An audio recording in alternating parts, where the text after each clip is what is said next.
I am certainly not a white supremacist or a neo-Nazi or any of that. I pride myself on helping other people, of not judging others, and this place is a safe place. That's Kathy Greer, the owner of the Loon's Nest Lodge at Silver Lake in Lee, and she's been banned from using Airbnb as of Sunday. Regarding her banning, an Airbnb spokesperson said, after an investigation, it was determined a neo-Nazi leader had stayed at her residence and done work on the property while guests were present, and for that, her listings have been removed from the platform. According to Greer, the neo-Nazi leader, Christopher Pohlhaus, approached her last year and offered to clear a section of her land if she would provide lodging for him while he waited to close a deal on a nearby property. And we were getting a lot of people who are here, purchasing property, staying here, waiting for the closing, looking at places, so that was not an unusual story. Greer states during his stay, Pohlhaus kept to himself and rarely interacted with her or her guests, never allowing anyone to know him beyond surface level.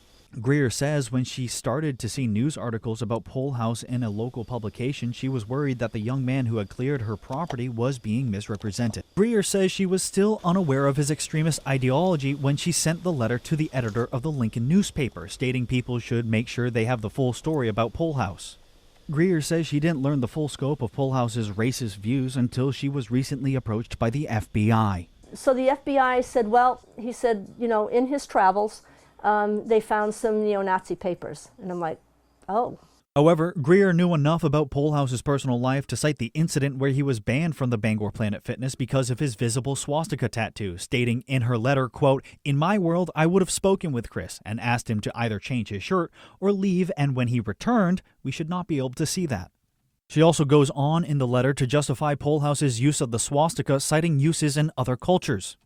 She claims she now regrets that letter, and if she had known the full extent of what Pohlhaus stood for, he wouldn't have been welcomed in the first place. I guess if you're upfront enough to say that to me, then I have to be upfront enough to say, I'm sorry. You know, I can't put you up here. At this time, Greer plans to continue her business without the help of Airbnb. In Lee, Devin Dagnall, ABC 7 and Fox 22 News.